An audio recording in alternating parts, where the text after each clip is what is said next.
হাঁসের একদমই ঠান্ডা লাগবে না, এই গোপন টিপসটা শিখে রাখুন। এই ভিডিওতে আমি আজকে সম্পূর্ণ আপনাদের দেখিয়ে দেব। তো হ্যালো বন্ধুরা, তোমাদের হাঁস যেন ঠান্ডা না লাগে সেই জন্য এই ভিডিওটি বানালাম। তো তোমরা ভিডিওটি পুরোপুরি দেখবে, আশা করি তোমাদের অনেকটাই উপকার হবে এই হাঁস পালন ক্ষেত্রে।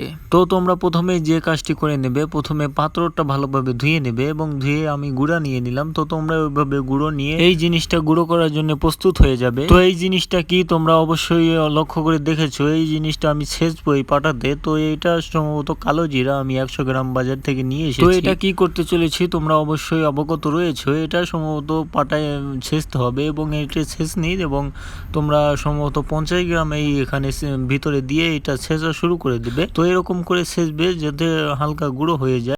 আদা ভাঙা হলে কিন্তু এটাকে খাওয়ানো সম্ভব হয়ে গিয়েছে। তো আমার প্রায় 20টার মতো হাঁস রয়েছে। তো আমি 20টার মতো হাঁসকে একক তো আমি খেতে দেবো, তার জন্য আমি 50 গ্রাম এই ছেঁচনির ভিতরে নিয়ে নিয়েছি। তো তোমাদের কয়টি হাঁস রয়েছে সেই অনুযায়ী এই কালো জিরাগুলো নেবে। আমি সম্ভবত 20টা হাঁসের জন্য আমি 50 গ্রাম নিয়েছি, দেখতে পাচ্ছ তোমরা। তো এটা কিন্তু সম্ভবত একক তো খাওয়াবো আমি। তো এখানে গুঁড়ার সাথে আরো কিছু মিক্স করে নিচ্ছি, তারপর আমি এটাকে মাখিয়ে দিচ্ছি। তো গুঁড়ার সাথে আমি কিছু খুদের ভাত রান্না করে এখানে দিয়ে দিয়েছি। তো তোমরা তোমাদের হাঁসকে এই প্রসেসে ভালোভাবে খাওয়াতে পারবে। এখন আমি এই কালো জিরা গুঁড়াটা এরকম করে ভালোভাবে মাখিয়ে নেব।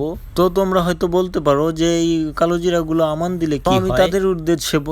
আমি তাদের উদ্দেশ্যে বলছি যে কালো জিরা যদি আমান দাও তাহলে খাওয়াতে পারবে। তো আমি সম্ভবত গুঁড়ো করে দিয়েছি সেই জন্যে যে যেন তাড়াতাড়ি খাদ্যের সাথে মিক্স হয়ে যায়। তো যত খাদ্যের সাথে এই কালো জিরাটা মিশে যাবে ততই কিন্তু তাদের খাওয়ানো অনেকটাই সুবিধা হবে। তারা কিন্তু অনায়াসে এই খাদ্যটার সাথে এই কালো জিরা অনায়াসে খেয়ে ফেলতে পারবে। তো সবচেয়ে ভালো হয় যে জিনিসটা, সেটা হলো এই কালো জিরা যদি আপনি ব্লেন্ডার করে নেন তাহলে কিন্তু আরো ভালো হয়। তো এই কালো জিরাতে কতটুকু ভিটামিন রয়েছে আমরা কম বেশি সবাই কিন্তু জেনে থাকি, সেই জন্য কিন্তু এই কালো জিরার ভিটামিন সম্পর্কে আমি তোমাদের কিছু জানাচ্ছি না।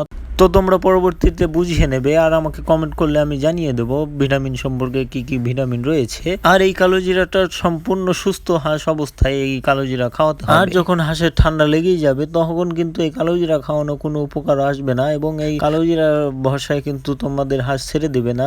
যত সম্ভব পারবে ওষুধ এনে তাড়াতাড়ি খাওয়াবে। তো এটা এক প্রকার ধরা চলে ঘরোয়া ওষুধ। তো ঘরোয়া ওষুধ তোমাদের যখন সুস্থ থাকবে হাঁস তখন কিন্তু এই ওষুধগুলা খাওয়াতে পারো। তো এই যে খাদ্য মাখানো শেষ হয়ে গিয়েছে, এখন আমি এদেরকে খেতে দেবো। তো মাখানোর অবস্থায় চারপাশে আমার হাঁস ঘিরে নিয়েছে দেখতে পেলে। তো যাক, কিছুই করার নেই, এগুলো কিন্তু হাঁস। তো সেই জন্য আমি এদেরকে মাখানোর পরপরই এদেরকে খেতে দিয়েছি। এদের খিদা এত পরিমাণে বেড়ে থাকে যে সব সময় খেতেই থাকে, এরা কিন্তু এক সময় থামে না। তো যখন দেখবেন একবারেই লোড রয়েছে পেট, তখন কিন্তু তারা একটু বিশ্রাম নেওয়ার জন্য ঘুমানোর ট্রাই করে এবং এক প্রকার ধরা চলে তারা ঘুমিয়ে গিয়েছে। তো এই কালো জিরাটা এরকম করে খাওয়াবে তোমরা, তাহলে তোমাদের হাঁস অনেকটাই সুস্থ থাকবে এবং ঠান্ডার লাগার ঝুঁকিটা অনেকটাই কমে যাবে।